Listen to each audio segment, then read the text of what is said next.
Rory McIlroy just watched his least favorite rival in golf come dangerously close to collapse, and he was not about to pretend otherwise.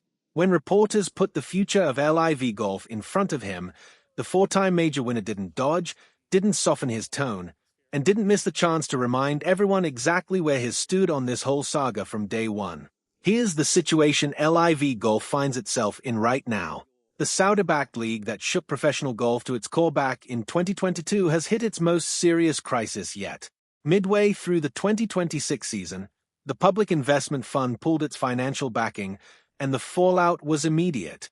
The league's Michigan team finale, meant to be a marquee closing event, got scrapped entirely, and staff were warned that redundancies could be coming. For a project that once seemed to have unlimited money behind it, this was a stunning turn. Then came the twist.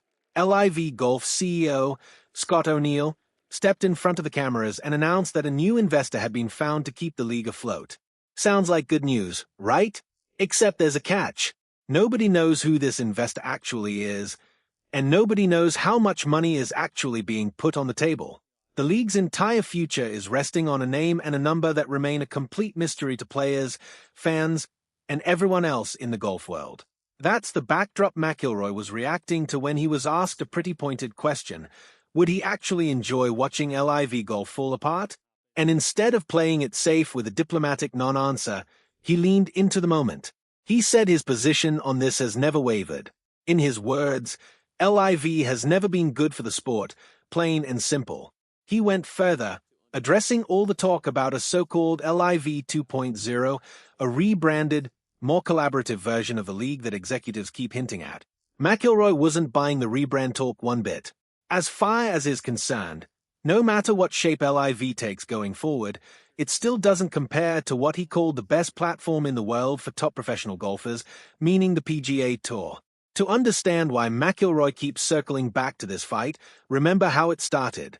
When LIV Golf launched, it needed three things: fast, recognizable stars, deep pockets, and content people would actually talk about. So the league went shopping, and it went big. Bryson DeChambeau, a two-time major champion, signed on.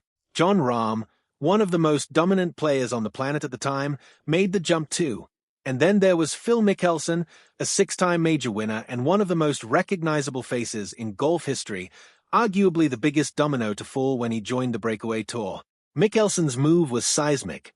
It wasn't just one player switching tours, it represented a genuine crack in the PGA Tour's grip on the sport's biggest names. Ever since, McIlroy has positioned himself as the most vocal defender of the old guard, willing to stand up in press conferences and say what a lot of traditionalists were thinking but wouldn't say out loud. So when McIlroy takes these shots now, it's not some random jab.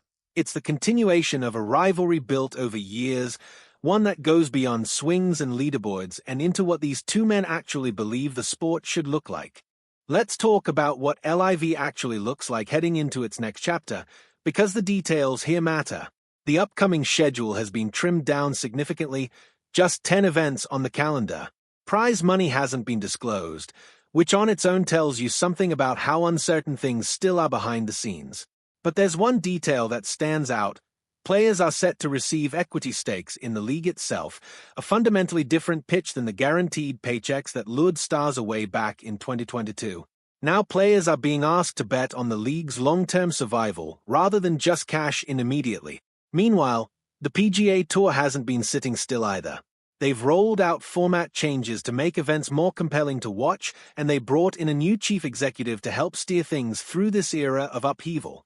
It's a clear signal the traditional tour knows it can't just coast on history. It has to keep adapting to stay the dominant force in the sport, especially with LIV's future still so uncertain. And that uncertainty is really the story here. You've got a league that lost its primary financial backer mid-season, scrambled to find a replacement, and still hasn't told anyone who that replacement actually is. You've got players who left guaranteed money behind for a tour that's now asking them to accept equity instead of cash. And you've got a golf world watching closely to see whether LIV Golf can actually stabilize or whether this is the beginning of a slow unraveling. For McIlroy, none of this seems to be shaking the stances held for years. He's not gloating exactly, but he's not pretending to be neutral either. When you've spent this long as the face of resistance against LIV Golf, watching the league scramble for survival probably feels like some kind of vindication, even if you won't say those exact words out loud. What happens next is genuinely unclear. Will this mystery investor actually save LIV long-term, or is this just a temporary lifeline before more turbulence hits? Will players start eyeing that equity model nervously? And will the PGA Tour's changes be enough to keep pulling fans and top talent back toward the tour McIlroy insists has always been the better home for the sport's biggest stars? This isn't the first time McIlroy's comments have set off a reaction either. Not long before this exchange, remarks he made about the actual value of LIV Golf drew sharp pushback from Lee Westwood, one of the league's most loyal defenders and one of the original names who jumped ship in 2022. It's a reminder that this isn't just a business story about funding rounds and mystery investors. It's personal, between guys who once shared locker rooms and Ryder Cup team rooms and now sit on opposite sides of a divide showing no signs of healing. There's a bigger question here too.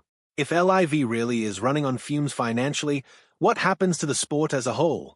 Does golf drift back towards something closer to its pre-2022 shape, with one dominant tour and a scattering of rival events overseas? Or does this mystery investor stabilize things just enough to keep LIV limping along in a smaller, leaner form? 10 events, undisclosed prize money, and equity instead of guaranteed cash is a very different pitch than the one that lured stars away in the first place. Fans are split too. Some hope LIV finds its footing, figuring more competition and more storylines are generally good for the sport long-term.